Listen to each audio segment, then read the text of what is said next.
Assalamualaikum warahmatullahi wabarakatuh. Ketemu lagi sama saya Morsal, ada di channel Morsal Sembako.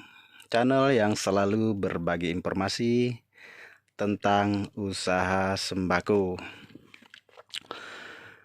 Kali ini kita mau membuat video tentang cara mengambil sikap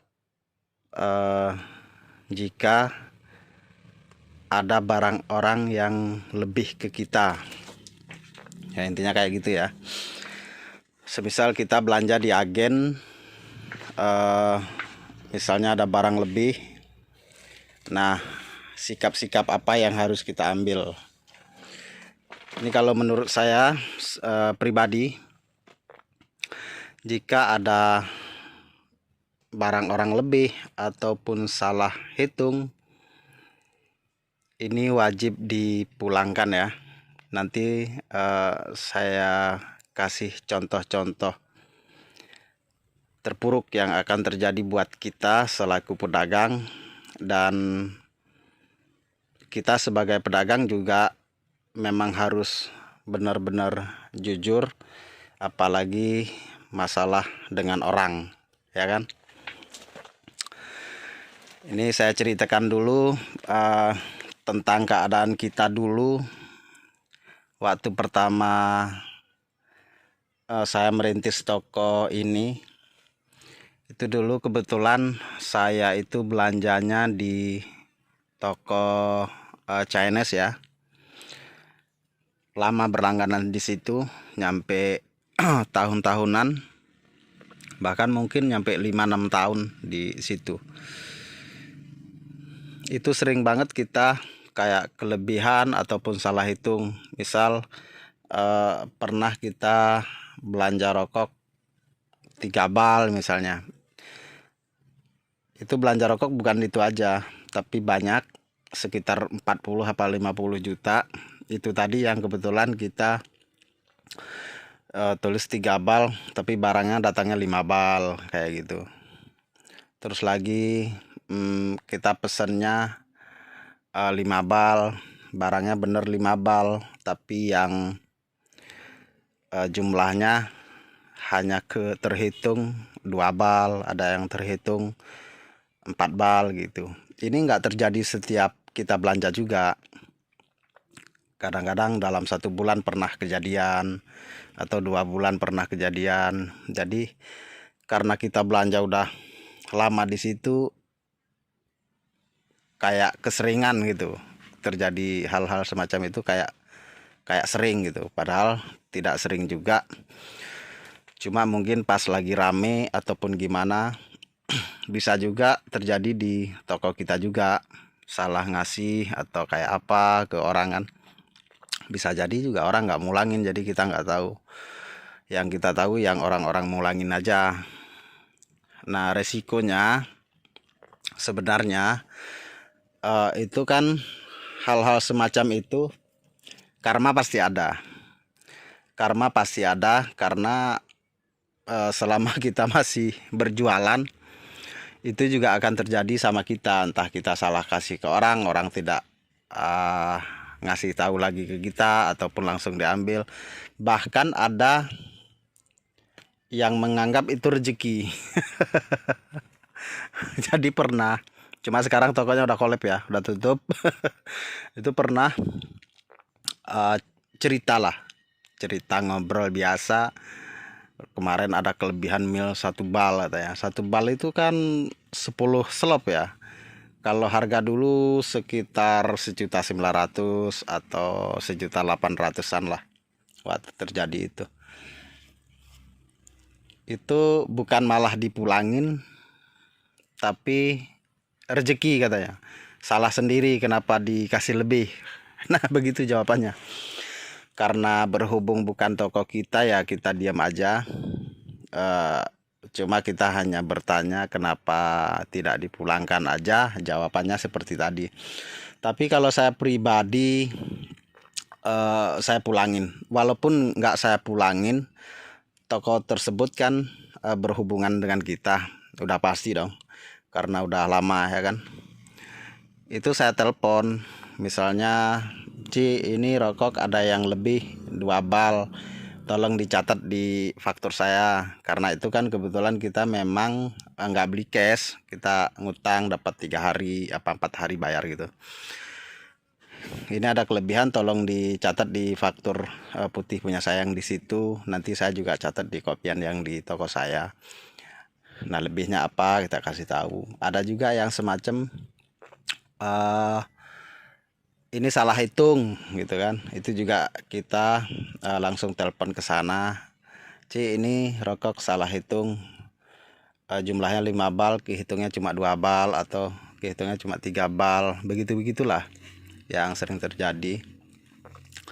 Dan ada juga kayak misalnya pengiriman. Jadi pengiriman itu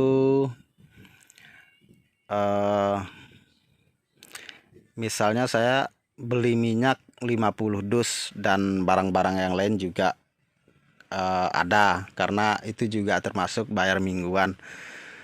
Itu anak buahnya mungkin nakal, nggak tahu gimana ya, itu minyak yang 50 dus tadi itu ada lebihnya 2 atau 3 dus gitu, itu ditawarkan ke kita dan dia bilang kelebihan naik, jadi bos beli aja lah gitu, harganya sekian itu, jadi harganya di bawah harga kita yang ada di faktur. Dan saya itu nggak mau juga, karena itu penadah ya. Kita tahu toko, kita tahu itu barang milik siapa. Nah, jika ketahuan kita terima itu, kita penadah yang pertama. Yang kedua, kita ikut membantu pencurian. Itu namanya kan pencurian, yang diambil sama anak buahnya ya, dijual ke kita. Kita mau beli itu, kita ikut membantu. Tergiur karena harganya murah, tapi saya nggak mau. Saya malah kasih tahu ke sopirnya, tolong barang itu dibawa pulang yang lebih, tolong kasihkan ke tokomu sendiri, kalau enggak nanti saya yang telepon tokomu. Jadi mereka mungkin takut dibawa pulang. Dan resikonya yang terjadi buat kita ya itu tadi, kayak misalnya karma berlaku, terus lagi harta kita, istilahnya kayak toko kita modal sendiri, setiap tahun kita bikin pembukuan dan kita bayar zakat lagi. Dan menurut kita sendiri ini barang ya, kalau kita udah bayar zakat, kita pakai modal sendiri, ya halal lah, udah pasti halal itu kalau menurut kita, nggak tahu ya. Yang jelas secara ilmiahnya kita udah menjalaninya secara benar.